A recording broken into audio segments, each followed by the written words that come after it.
ABC Radio 2 tempo. So come up for your lunch hour with BBC Radio 2.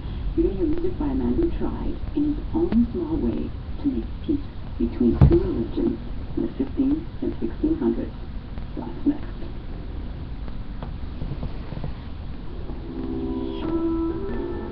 Just listen to Thursday afternoon news. Good afternoon to you guys. CBC radio host John Gomeshi is facing more criminal charges. 3 more women come forward with allegations. In November, Gomeshi was formally charged with 4 counts of sexual assault and 1 count of overcoming resistance by choking. He made a brief court appearance today. Charles Ciagro has details. So the new charges against John Gomeshi were filed in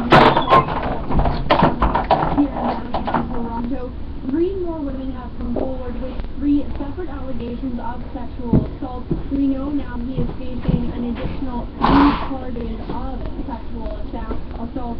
John Gomeshi arrived before his 10 a.m. court appearance. He did not appear inside the courthouse. His head was down for most of the proceedings. His hand folded out in front of him.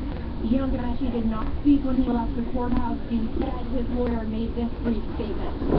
He has been guilty charges. Other than that, whatever happens, I'll say. Now, that next court appearance is set for February 4th here in Toronto. We know that John Gomeshi will not be here. Instead, today his lawyer said she and her defense team will appear on his behalf.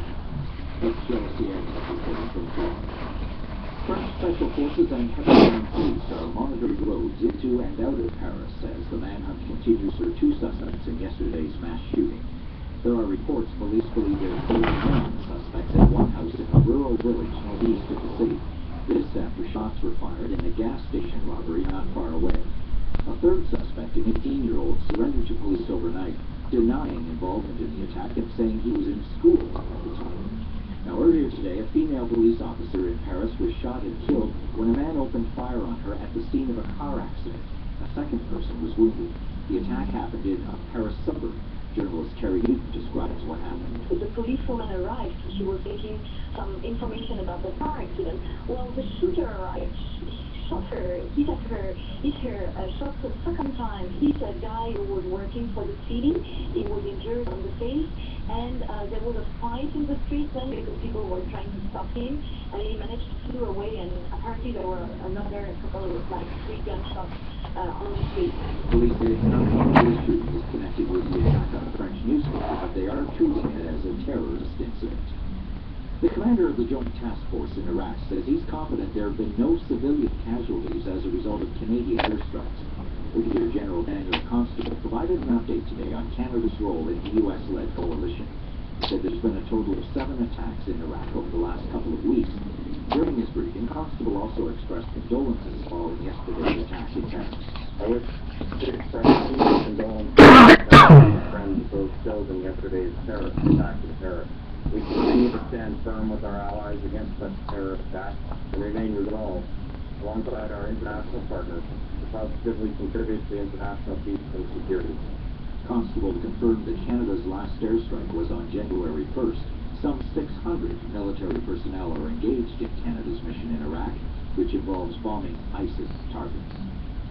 Kevin Vickers is being named Canada's next ambassador to Ireland. Vickers is a House of Commons Sergeant at Arms hailed for his role in ending the Parliament Hill shooting in October. Vickers shot Michael Zahav-Bevo after he stormed the Parliament buildings.